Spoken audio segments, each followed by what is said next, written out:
Buenas tardes, es un privilegio para mí encontrarme en este espacio de arte y cultura que va a ser transmitido a través del canal YouTube de la Asociación Lojana. En esta tarde vamos a analizar el libro Un poco para no morir del poeta y escritor Alan Coronel. Alan tiene alma lojana, más de 30 años de convivir con nuestra cultura lojana. Sí, ancestro sanguíneo también. También ancestro sanguíneo, como me decías, en verdad. Y realmente es un libro que me ha impresionado por cuanto la presentación a la que tuve yo el gusto de asistir dio la medida realmente de la capacidad literaria y de esta creación. El lanzamiento de un libro siempre crea una expectativa.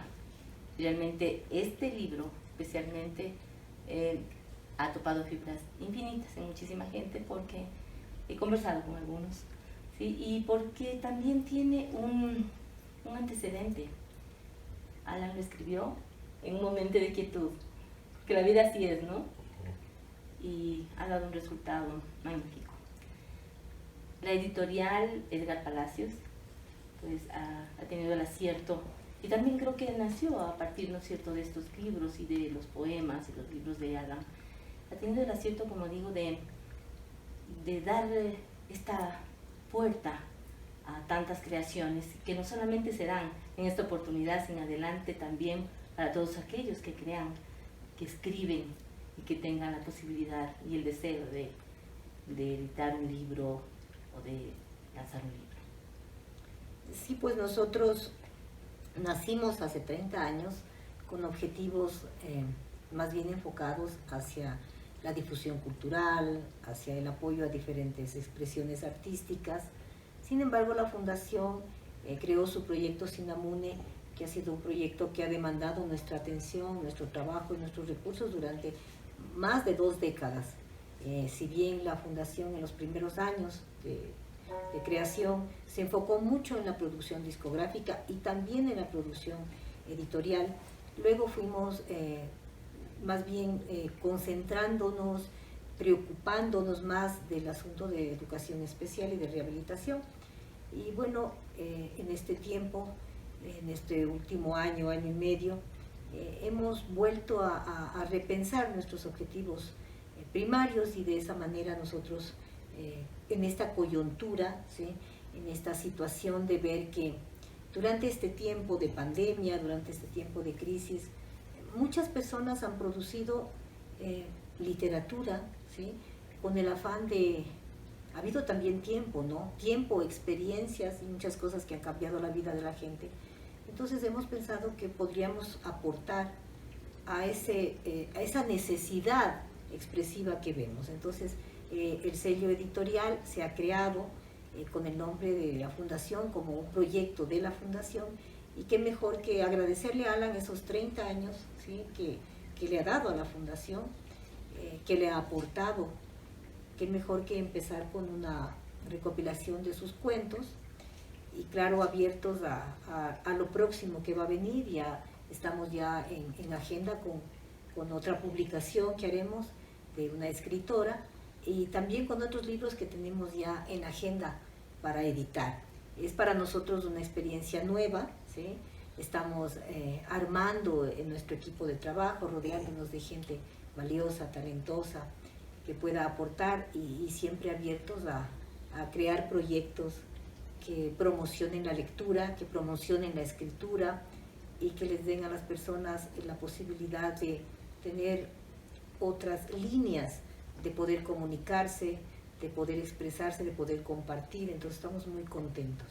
Qué bueno, yo los felicito porque ustedes han hecho un trabajo sin precedentes, y ahora con este sello editorial abrirán sin duda las puertas para muchísimas personas que necesitan expresarse. Y la expresión del arte es universal. Y realmente ahora quiero preguntarte, Luciana, en tu presentación magnífica de este libro, algo que nos llamó muchísimo la atención: el análisis del color dentro de la literatura, como estábamos conversando. Y quiero que tú nos cuentes cómo lo sentiste, porque el análisis escrito pues lo hemos leído, analizado y me pareció de un altísimo nivel.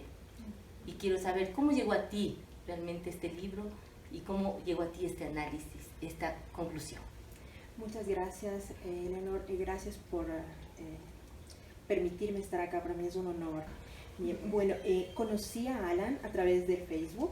Esta red social nos acercó gracias a por ahí algún texto que escribí para alguna revista, y me invitó a participar en la presentación de este magnífico libro. Recordé un poco las clases de diseño gráfico y mezclé un poco eso con las clases de literatura y un poco la experiencia que tengo escribiendo sobre literatura. Y me pareció que era adecuado, ¿no? Pensé que era adecuado hacer un análisis del color, porque si bien es cierto que el libro está atravesado por la música, pero ya había escuchado este análisis. Entonces, aparte de la música, otra de las cosas predominantes en todos los cuentos es la presencia del color. Entonces pensé yo que podría ser importante hablar de algo que se llama la gradación de color. Esto se utiliza en las narrativas, claro, es predominante en las narrativas visuales, pero eso no significa que pueda ser analizado en las narrativas, ¿no? En las narrativas en literatura.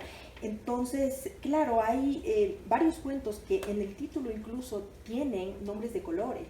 Y luego, por ejemplo, doy un ejemplo, la presencia del color rojo sangre en algunos de los cuentos, el carmesí o la sangre también, ¿no? Entonces, esto a mí me cautivó. Creo que el color es uno de los elementos que llega a través del sentido de la vista de manera muy profunda, de manera absolutamente profunda, y creo que es este elemento del color el que despierta emociones y sensaciones. Y eso es lo que un poco Para no morir pienso yo que ha logrado, ¿no? Entonces eso fue lo que un poquito quise esbozar, ¿no? Porque es un lienzo este compendio, es una obra de arte, así la veo yo, así lo veo yo. Definitivamente sí, Alan, realmente decirlo así, es un lienzo, es una obra de arte, es resaltar estos dones maravillosos que tú tienes. Estábamos hablando que más allá de una profesión literaria es el hecho de sentir, de saber, de ser. Y en este caso, Alan, quisiera que nos cuentes. Hablamos de literatura, de música, de color, y todo mezclado en estos 29 compendios, en estas 29 creaciones que tú tan acertadamente, artísticamente has logrado.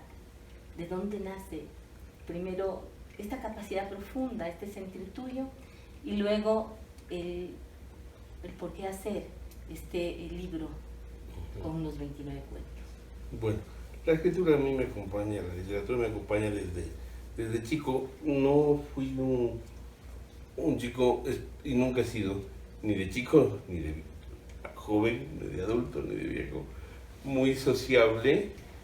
Me ha gustado mucho encerrarme en mí mismo, y de niño, si bien sí tenía mis amiguitos de la escuela y del barrio, era muy corto el tiempo que pasaba con ellos. Preferentemente jugaba solo, en mi cabeza, o leía. Entonces yo empecé a leer desde muy muchacho, y obras que no estaban tan enfocadas a la niñez, ¿no? Los libros estaban en casa. Había mucha literatura fantástica, mucho de literatura del terror, entre otras cosas. Entonces, claro, ¿no? El momento que no es necesariamente así, pero muchas veces cuando empieza a leer, empieza a querer escribir. Y dice, yo quisiera contar algo, ¿no?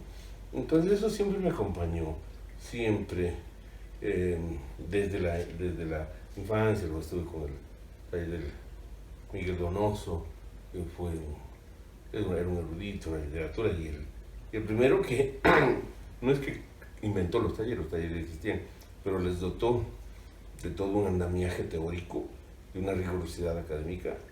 Entonces, y creó una nueva oleada, refrescó los talleres que ya existían, pero refrescó y los impulsó. Entonces eso siempre me acompañó. De hecho, y bueno, he escrito toda la vida, ¿no? Yo publiqué mi primer libro a los 22 años, era textos escritos entre los 19, los 18 y los 21, Y después no dejé de escribir, pero sí no volví a publicar, salvo alguna vez que me pidieron de una revista o algo. Entonces, esto fue una selección de, no recuerdo ahora cuántos son más de 200 cuentos de diferente extensión que los tengo varios libros que debería sacar, pero elegimos. Entonces tiene cuentos, la mayoría son de los últimos 6 años tal vez, pero sí hay algunos que son muy antiguos. Yo estuve en Cuba por los 80 y un aroma, más, me olvido el nombre del cuento, con olor a orquídeas, nada parecido al azufre de los mitos. Es un cuento que lo empecé a escribir en Cuba en los 80. No lo terminé nunca en Cuba. Y lo retomé 15 años luego y lo terminé en una última gran revisión en tiempo de pandemia. Y los otros sí son de los últimos 6 años tal vez, que hay algunos mucho más actuales que eso, los últimos 2 años. O sea que el compendio de este libro solamente pues recoge algunos de tus trabajos, porque existen otros 2 libros que estuvieron en exposición última, ¿no es cierto? Entonces, estos son poemas que también creaste hace tiempo, ¿no? Desde los 18 años hasta la fecha. No, estos te digo son el más antiguo de estos, desde aquel que habla de una supuesta confrontación lúdica entre el demonio y Dios, que juegan con los hombres, pero juegan con los hombres de la manera como uno jugaría al parchís, ¿no? Entonces, y se disputan quién va a terminar teniendo la razón, teniendo más adeptos. Pero y una vez que eso se termine, luego porque no les interesa ni el uno ni el otro. Bueno, porque realmente decía, mira, interesante, estamos hablando en el análisis de la Biblia, ¿no? De Job, ¿no? Entonces, ese texto es el más antiguo. Sí, pero no es en los libros que se presentaron, se hizo el lanzamiento solo de ¿no?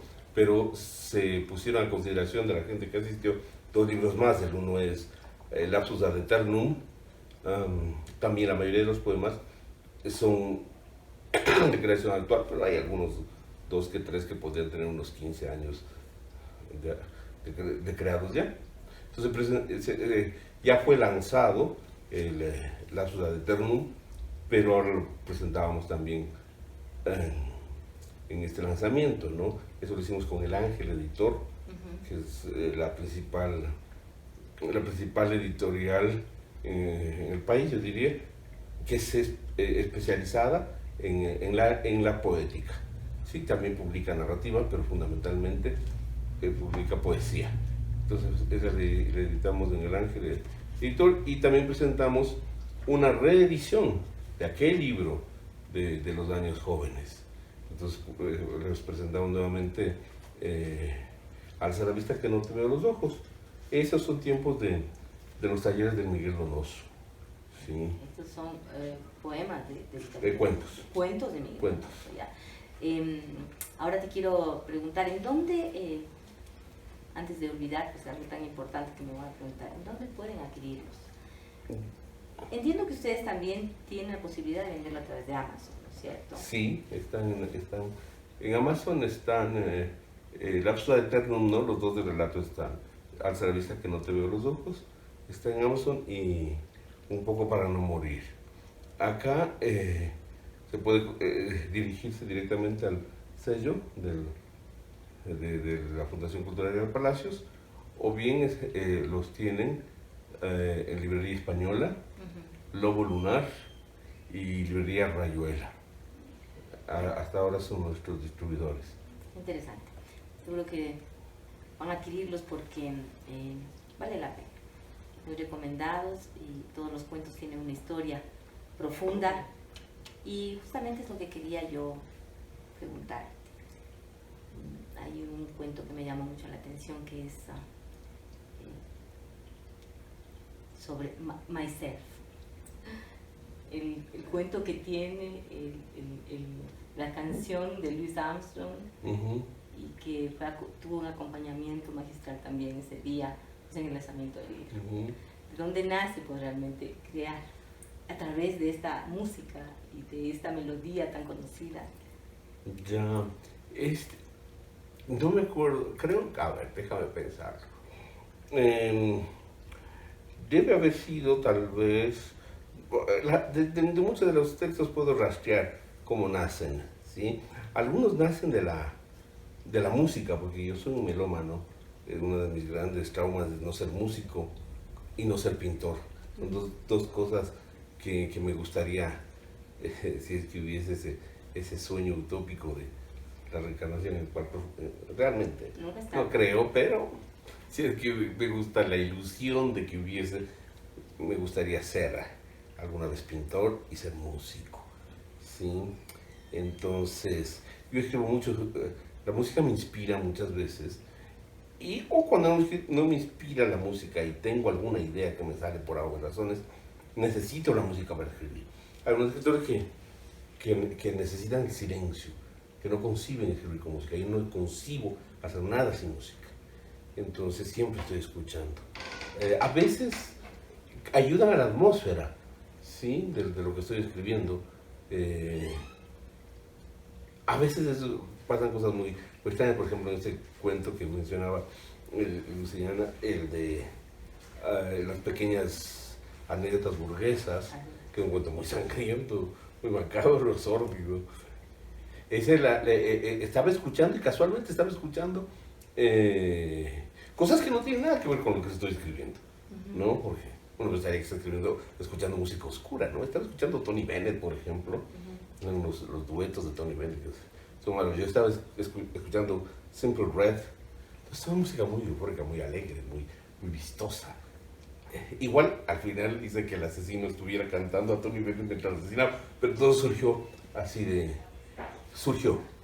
Es decir, la música, si yo ya estaba escuchando y empecé a escribir, y empecé a meter elementos de aquello, ¿no? Entonces es posible que I Think to Myself haya sido porque estaba escuchando esta bella canción de Sasmo, de Louis Armstrong, o es posible que haya estado pensando en el suicidio. Es posible. No sé si lo invento o lo recuerdo, pero tal vez alguien cercano, alguien relativamente cercano, se suicidó y yo me quedé pensando en el hecho del suicidio. En principio, casi nunca he pensado en mi vida en el suicidio. Casi siempre he tenido una idea contraria al suicidio para mí, no para los demás. Creo en la eutanasia y creo que la eutanasia no debería ser solamente para enfermos terminales, sino para aquella persona que no quiera vivir más. Creo que es un derecho. Como está haciéndolo ahora Alain Delon, ¿no es cierto? Claro. Algo está reclamando. Claro, ¿sí, no? por edad, ¿no? Y por enfermedad. Pero yo creo que debería ser un derecho fundamental, ¿no? Estoy de acuerdo. La decisión. Si me decido y no quiero más, creo que debería inclusive hallarse las facilidades para hacerlo. Pero para mí,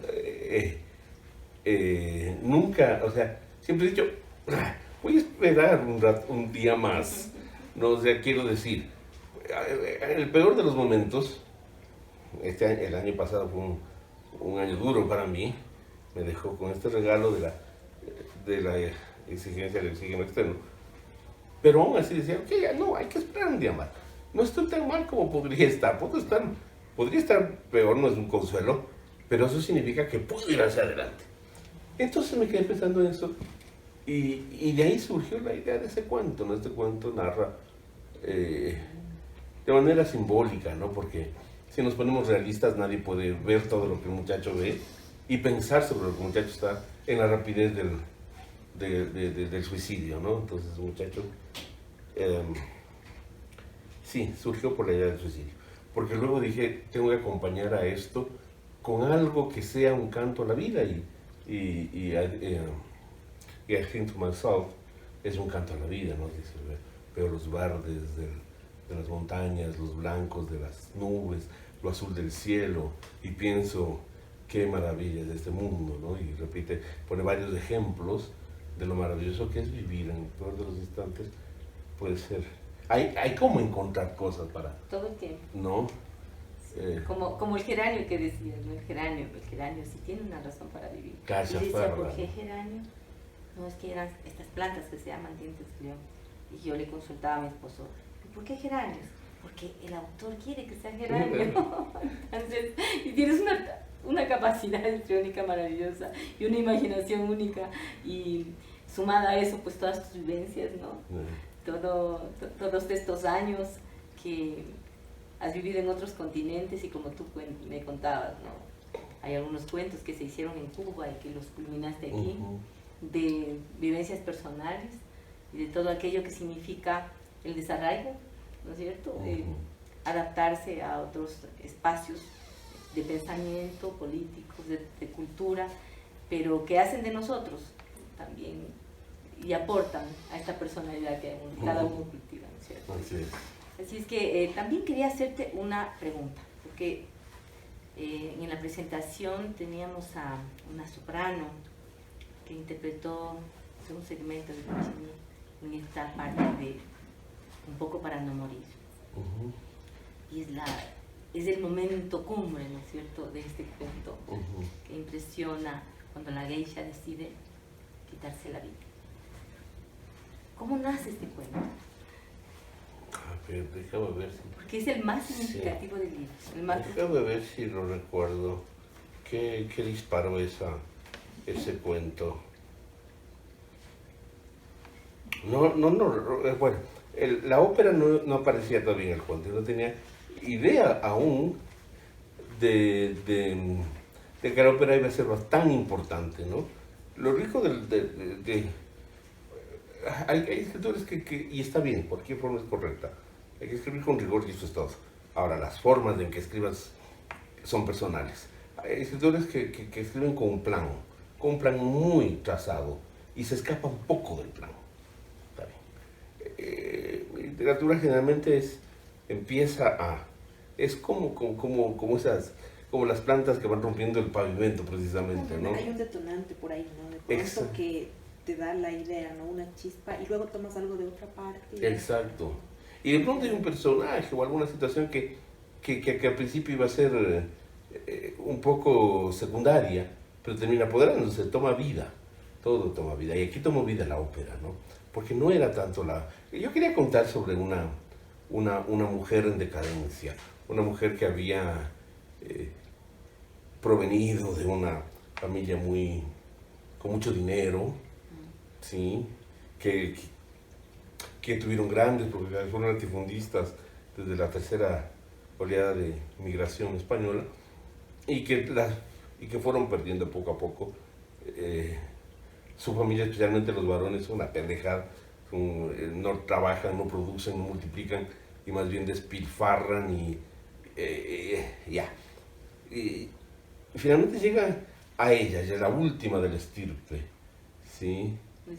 Porque las mujeres de la familia empiezan a perder los hijos varones, porque los varones de esta familia son una porquería.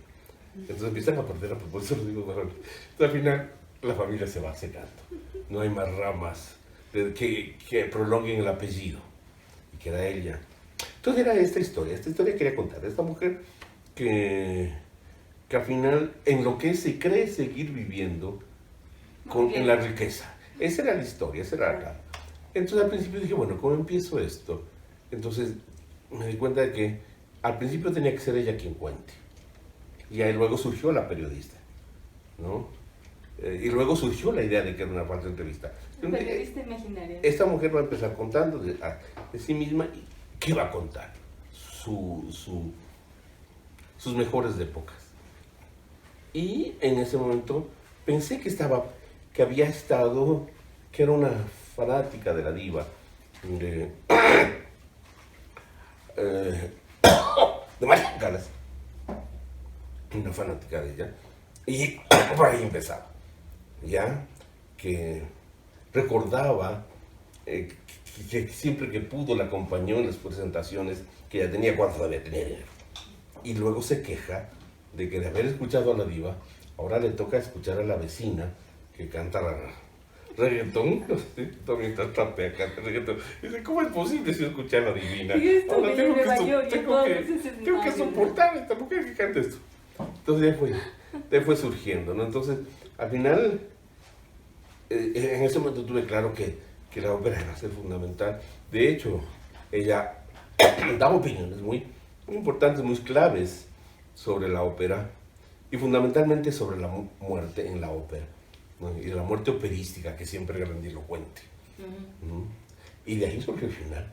Cuando ya tuve eso de la muerte en la ópera, dije, oh, ok, esta mujer tiene que morir como una heroína operística, ¿no? Entonces realmente el más importante que Puccini que da, el inicio que te da, te crea la idea de la manera en que esta mujer ama a la ópera y a la diva. Ese es el objetivo de esa ópera y de esa aria, pero no es la más trascendente. La más trascendente es definitivamente Norma, ¿no? Sí, claro. Porque ella decide hacer una analogía con la muerte de Norma y así Así es. y muere pretendiendo que su muerte sea operística, y no solo operística, sino que vuelva a poner en el primer plano el apellido. Claro que sí. ¿Sí? Y hubiera pasado, pero hay otra tragedia. Algo tan circunstancial que... Y no queda ni siquiera esa posibilidad. No existe. Su muerte Claro.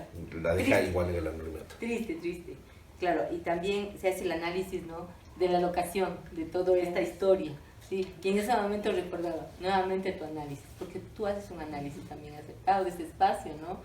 Y de la locación, del espacio, del color, de la música. Del vestuario que usa. El vestuario, claro, el color rosa que va palideciendo a lo largo de los años, ¿no? Con el pasar del tiempo, el anaranjado que se va opacando, ¿no es cierto? Va al ocre, estas tonalidades, en este caso, por ejemplo, ver el paso, ¿no es cierto?, de la protagonista, de esta actante tan importante en el relato, que se va apagando y los colores van jugando pues la misma, el mismo, van haciendo el mismo papel, ¿no?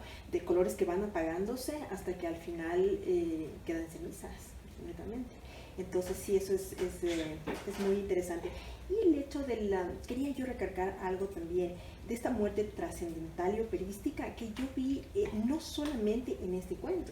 Por ejemplo, en mi cuento favorito de todo el compendio es el de I Think to Myself, justamente que comentaban hace un momento, porque allí también es como la decisión del suicidio, es como una forma, al fin y al cabo, como si el tiempo se congelara, ¿no es cierto?, para apreciar qué es la vida en los diferentes pisos mientras la persona que se suicida va cayendo.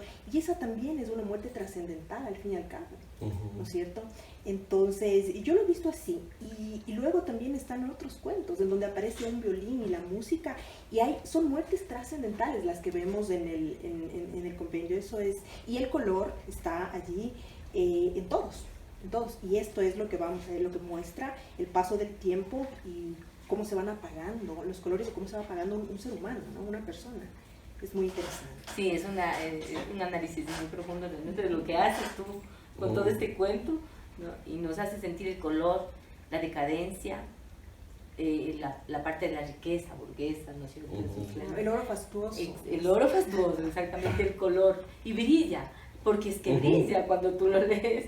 Y luego de esto, claro, la decadencia que termina en la tristeza, en la pobreza y hasta la locación, en donde se da esto, yo lo puedo sentir y lo puedo mirar y lo puedo vivir, pero todo esto gracias a tu talento.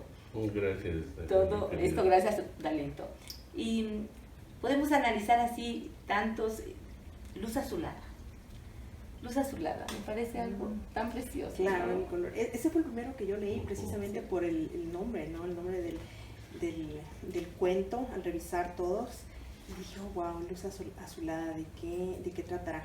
Y luego, una vez que uno está leyendo este cuento, ve más colores. Está el amarillo, ¿no? Está el ocre, está el blanco, por supuesto, sí. Entonces, es la forma con la cual Alan, a través de los colores, nos ha hecho sentir. Es lo que he visto, ¿no? Lo que pienso. y ser tan auténtico, porque también, bueno, la literatura no tiene fronteras, no tiene límites, y no tiene límites para la imaginación de la expresión del propio autor y también la imaginación del lector.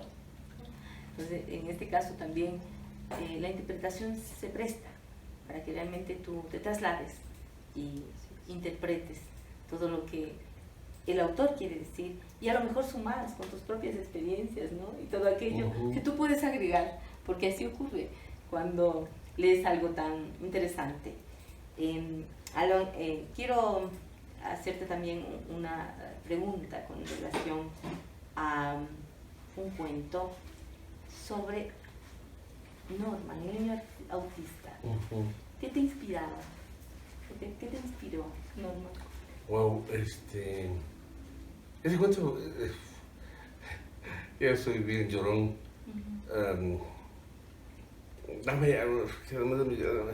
No está en mí, yo no tengo ese plan, pero al final muchos de mis personajes terminan de la peor manera. Entonces, yo lloré mucho cuando terminé de... Y no quería. A ti también lloró. Y dijo, discúlpame, ¿puedo utilizar palabras duras? Eres un imbécil. ¿Cómo lo matas? ¿Por qué lo matas? ¿Cómo se te ocurre? Pero no sé. Bueno, fue muy duro escribir ese cuento. Me costó mucho escribir ese cuento. No recuerdo exactamente cuál era la razón por la que escribí ese cuento, pero pues un poco empezó con una idea. ¿Ya? La idea era, ¿qué sucedería si en un momento de apocalíptico, posapocalíptico, en un momento de confrontación? Nunca describo qué son los otros seres que hay, que pueblan acá y que son un peligro para este grupo de gente que queda. Ellos dicen así. A ver, los microbios de Abu Dhabi. No recuerdo exactamente de dónde surge la idea. Sí sé que, o creo que era la idea, o sea, no sé de dónde surge, pero sí tengo claro cuál era la idea base, ¿no? La idea era base, es un mundo apocalíptico. Hay un grupo de sobrevivientes y hay un grupo de seres que no se sabe ni me interesaba que se sepa, porque iba a ser un distractor.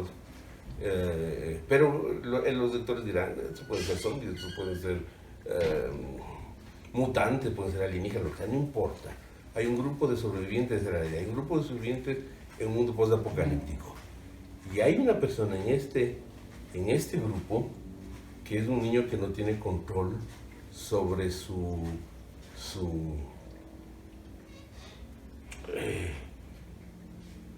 que no mide como nosotros ni el peligro, ni las prioridades, porque todavía no sabía qué tenía. ¿Sí? Posteriormente surgió que era parte del espectro, ¿no? Por eso tenemos mucha relación con el espectro, familiarmente. Tenemos a alguien muy ligado que está en el espectro. Yo después de conocer, por ejemplo, el Asperger, llegué a la conclusión de que yo podría tener Asperger. Eso explicaría mucho esa soledad que yo tenía de niño, esa necesidad que he tenido siempre o de estar solo o en grupos chicos, ¿no? Yo una fiesta, no puedo estar en una fiesta si no conozco a nadie y a alguien que esté a mi lado. Entonces me voy si no hay. ¿Sí? Tú te retiras. Claro, hay gente que entradísima, que entra, llega, no conoce a nadie, se hace amistad y yo no puedo, imposible. Imposible. No voy a estar circulando entre la gente, voy a estar con la gente allegada. Y eso sí es que voy a una fiesta. Y te sientes cómodo así. Ya. Exacto, o sea, o en grupos muy chicos o solo. Entonces, de pronto hasta en el mismo caso podría tener un poco del Asperger, pero tengo gente muy ligada a mí que tiene Asperger. Entonces, de pronto dije, es Asperger. Está no necesariamente Asperger, pero está en el espectro del autismo, ¿no?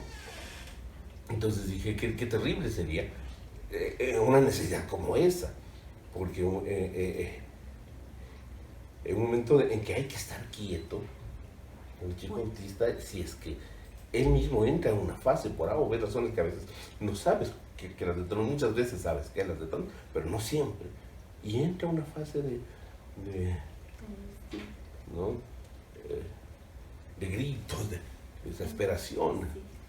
Entonces de ahí surgió, ¿no? Pero al final, no sé si esto fue racionalizado o fue más bien intuitivo, pero al final dije, no tengo que dejarme ganar por el tema de la trama, de la acción. Lo que tiene que ser más profundo que eso.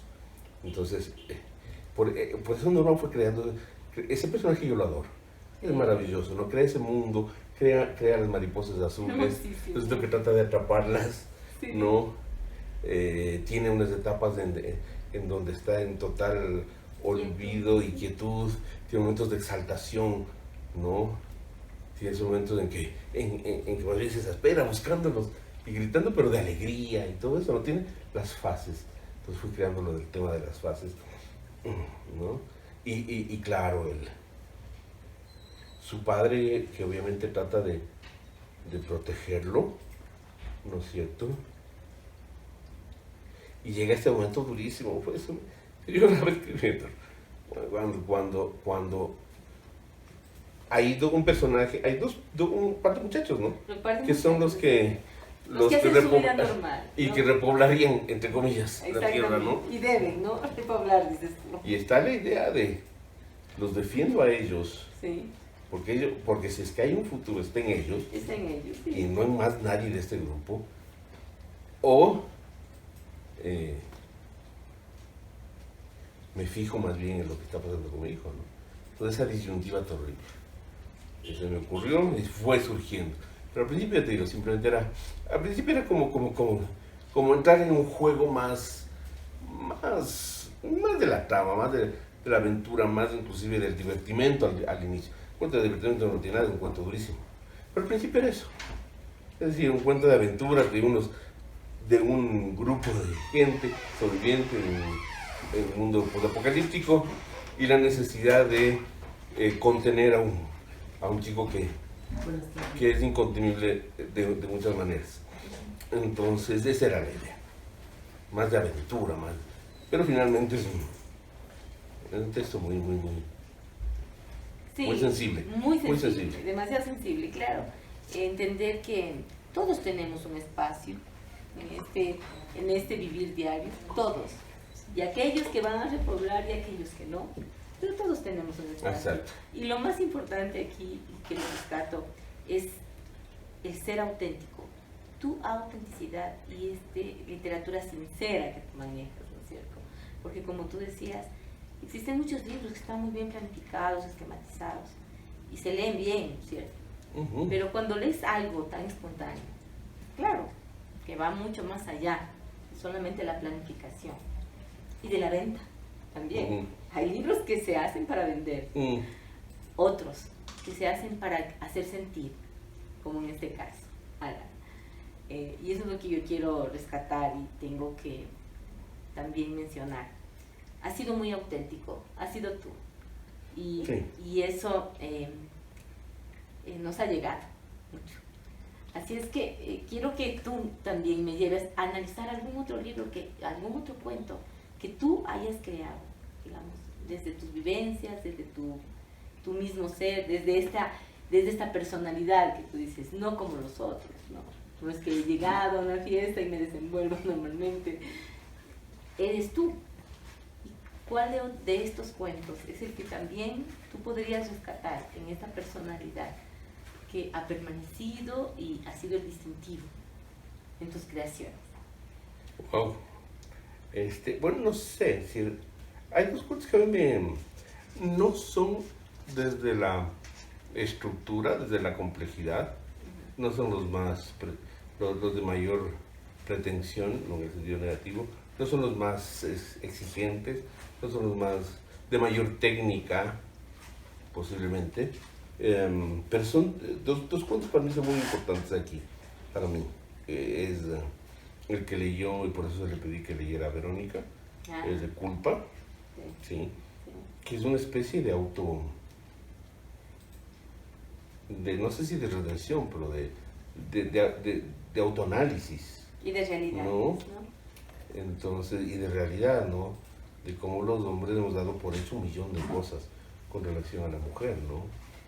En el sentido de la propiedad, del, entre comillas o no comillas, uso, ¿no? Entonces era un texto muy, muy duro, muy duro en cuanto a la crítica de eso, ¿no? Entonces, es un cuento muy especial. Además, es un cuento que traté de ser lo más, o sea, no traté, era obligatorio ser empático.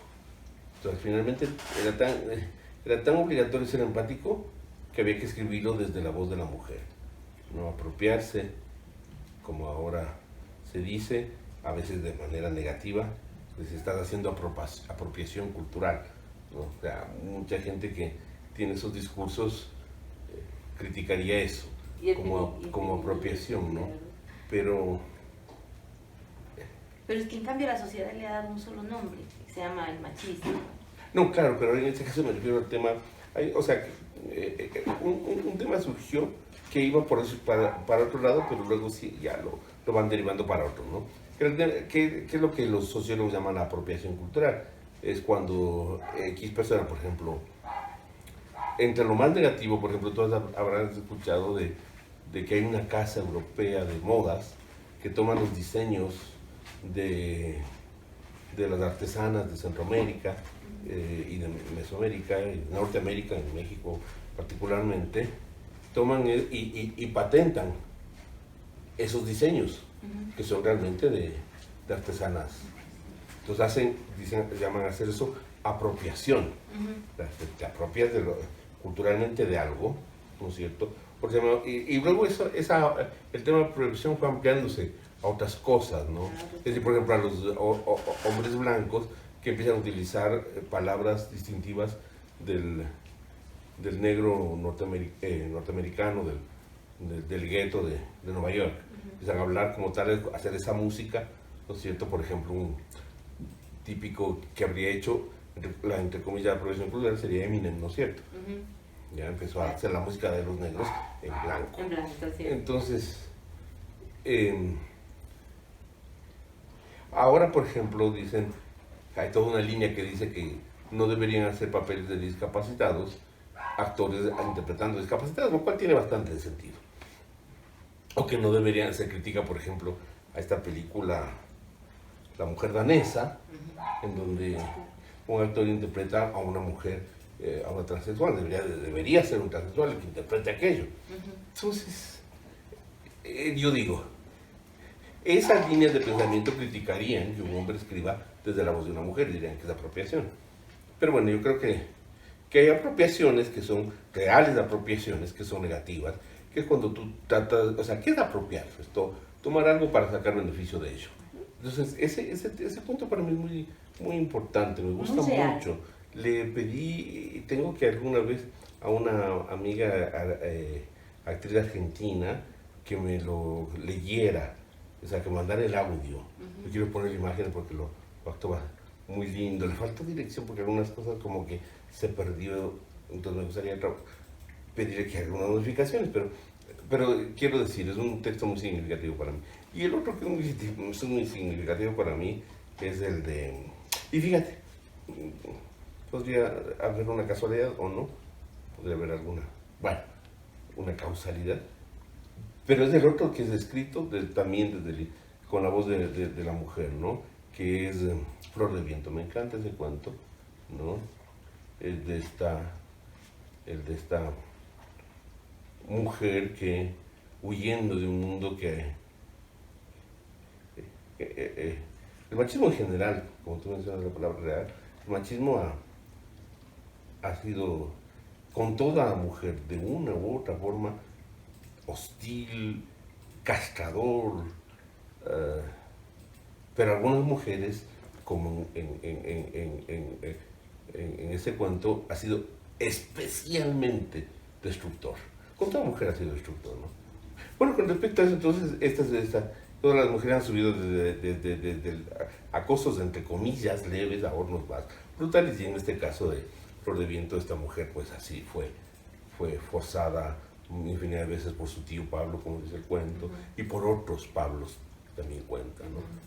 Que le hizo, todos le creen que es loca, pero no está loca, simplemente ella lo dice. Preferí venir a este parque, estar sucia, oler mal, porque de esa manera no había ningunos tíos Pablos que quisieran venir y escozarme con la barba, que es el recuerdo que ella guarda, cómo les escozaba, ¿no? Entonces, y esta mujer de pronto encuentra a otra chica y ve en ella, o cree ver en ella, su misma historia repetida. Entonces, esos dos son textos muy importantes para mí. No son los estructuralmente más. Si vamos por lo estructural, creo que el cuento del Corpinomicento es mi cuento preferido desde lo estructural. El cuento más ambicioso, creo que lo resolví bien. Sí, un cuento muy difícil, cuento donde tuve que asesorarme en el tema musical, porque soy melómano, pero no teórico de la música, y hay fragmentos donde hay una descripción muy específica y muy detallada de lo musical. El maestro Pablo Mora, que estuvo en la presentación y que tocó justamente esta área de Puccini, fue mi asesor. Yo decía, ok, está pasando esto, ¿ya? Entonces yo tenía la idea muy clara, pero no sabía la terminología. Entonces eso se lo debo a él. Entonces un texto bien complejo, ¿no? Porque además había que anunciar, ¿no? Nunca digo que es Paganini, pero había que dejar en claro que es Paganini el personaje, ¿no? Y que por supuesto es una apropiación que yo hago de la leyenda de Paganini que se refina con el demonio para poder componer como componía e interpretar como interpretaba. Entonces, requirió muchos recursos, mucho estudio, mucha empapé de Paganini, en distintas interpretaciones para escribir ese cuento. Entonces, uno de mis preferidos, desde lo estructural y también con Arita, otro de mis textos preferidos es los animales de Wickham. Desde lo emotivo, mis cuentos los amados son Pulpa y Flor de Viento. Hermosos en verdad, ¿no? Maravillosos, y te dejan tanto, ¿no? Tanto también una lección de vida, de lo que a diario ocurre y de lo que marcó la tuya, ¿no? Y que ocurre a diario en un medio como este también, pero transmitirlo y dejarlo escrito en un libro para muchas mujeres que se van a identificar con el texto cuando si tienen la oportunidad de leerlo. Y realmente yo tan agradecida por todo lo que tú has aportado desde este punto de vista también, porque en algunos de los cuentos repite este análisis que tú haces, ¿no? Sobre este derecho de la mujer y sobre aquello que los hombres consideran un derecho propio, la apropiación, tú dices. Y lo repites y creo que debe quedar plasmado aquí como estos derechos que hoy se vulneran. Y yo quiero felicitarte y decirte que realmente un libro más de estos deben hacer. Gracias. Y que estas sensaciones que provocas en nosotros, pues nuevamente salgan a flor de piel. Y que nuevamente los invites a un lanzamiento de libro como fue este, en todo sentido, pues de altísimo nivel, de un análisis profundo como el tuyo, de un acompañamiento musical como de Pablito Mora, y de estas melodías del maestro Edgar Palacios, que fueron también tan generosas en ese momento, y que todo conjugó para que estas emociones salgan a flor de piel. Y cuando yo me encontré contigo dije, lloré, porque es la mejor manera de expresar y agradecer.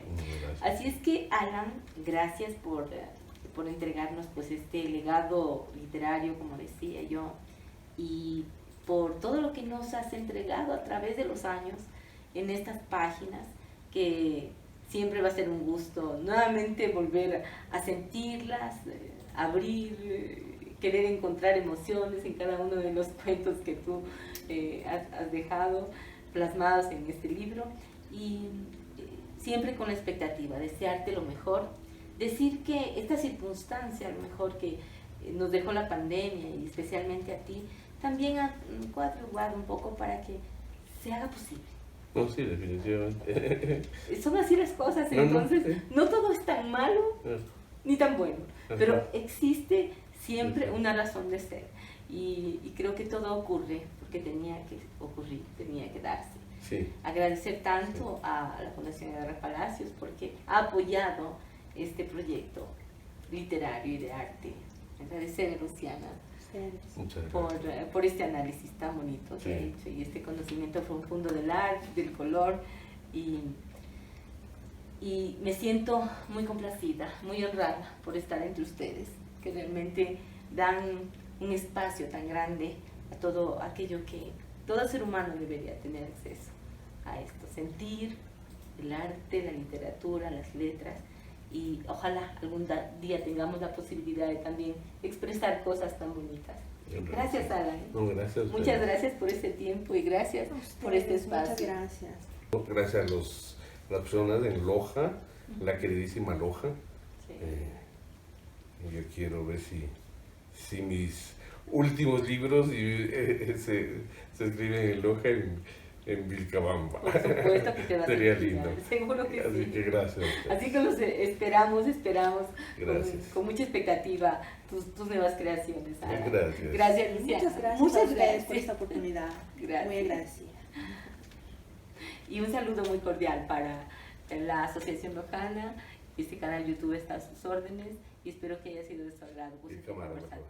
Y el señor camarógrafo. Pero por supuesto. Favor. Muchas Favor. gracias.